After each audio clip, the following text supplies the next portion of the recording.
Sabi ko na sa inyo, si dating Senador Sonny Trillanes ay seryoso dahil yan ay dating sundalo sa paghahanap ng katwiran at katarungan.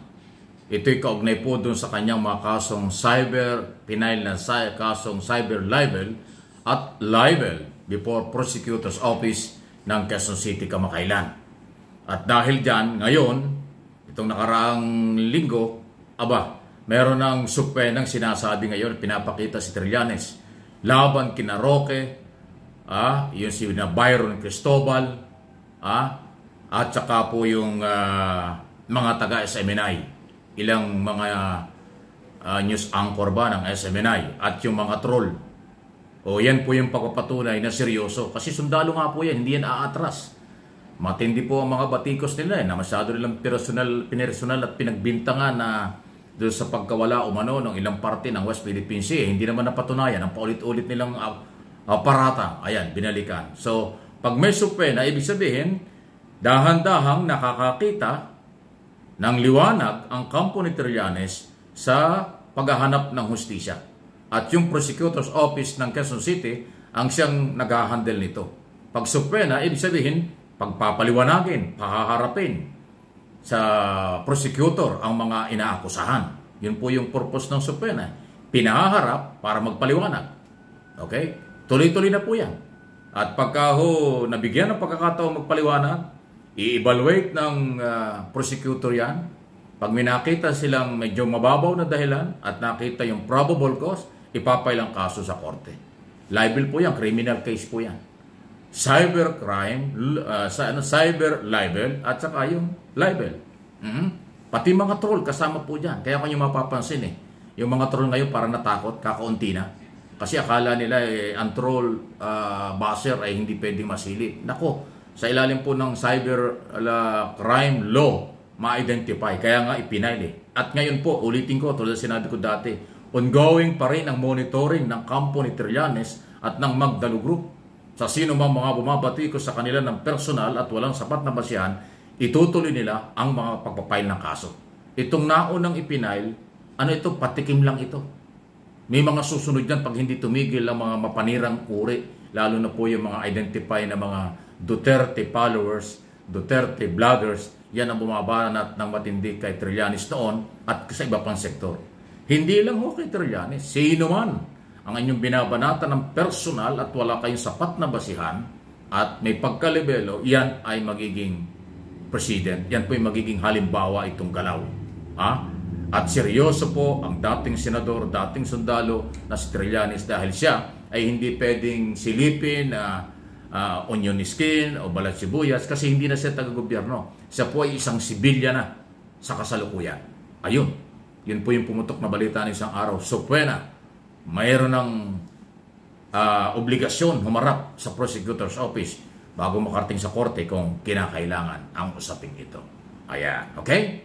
Congratulations, Senador Trillanes. Ito na yung pagkakataon para sa tamang proseso, rule of law, mahanap mo ang hustisya sa sobrang paninira sa iyo ng mga followers ni Duterte at vloggers. Okay, any comment, reaction? Welcome po sa ating mga channel, especially dito sa MA Pinoy TV. Kahit sa isang channel ko, Mike Abby Opinions, marami rin tayo topic dyan, pwede kayo mag-comment anytime. Sunod na pag-usapan natin, Committee on Health sa Kongreso. At saka parang Committee on Justice nagsama. Gusto nilang malaman, totoo ba na merong overprice doon sa COVID-19, nakakalulang bilyon piso ang di umani ginastos ng nakaraang gobyerno sa overpriced na mga PPEs, yung face mask, face shield, medicine, at kung ano-ano. Pati PhilHealth madadamay. Kasi ang PhilHealth ang siyang nagbabayad sa mga ospital na umabot ng 3 million, 4 million, kung ano-ano, nakakalulang billion pesos ang ginastos ng PhilHealth ng Department of Health dun sa COVID-19 issue. At ngayon, nakita ng Kongreso kung tama ba ang paggamit.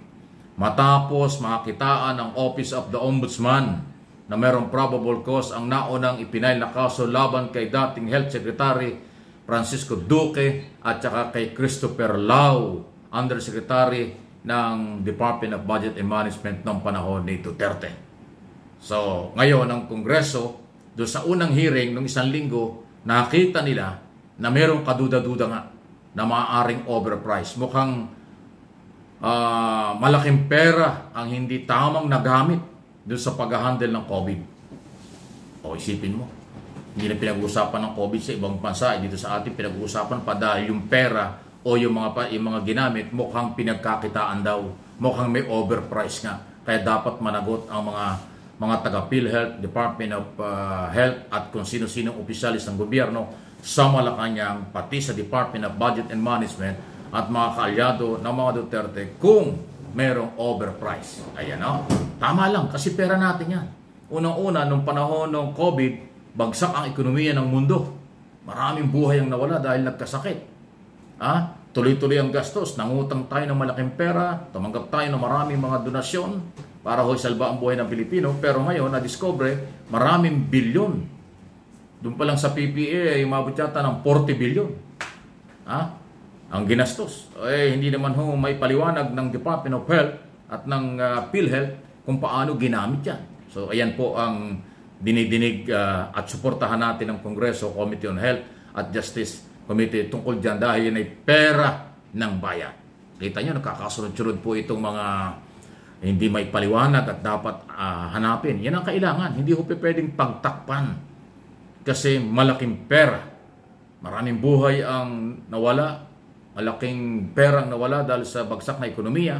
Pero dapat ang perang kung anumang perang nakalaan dyan, nagamit ng tama.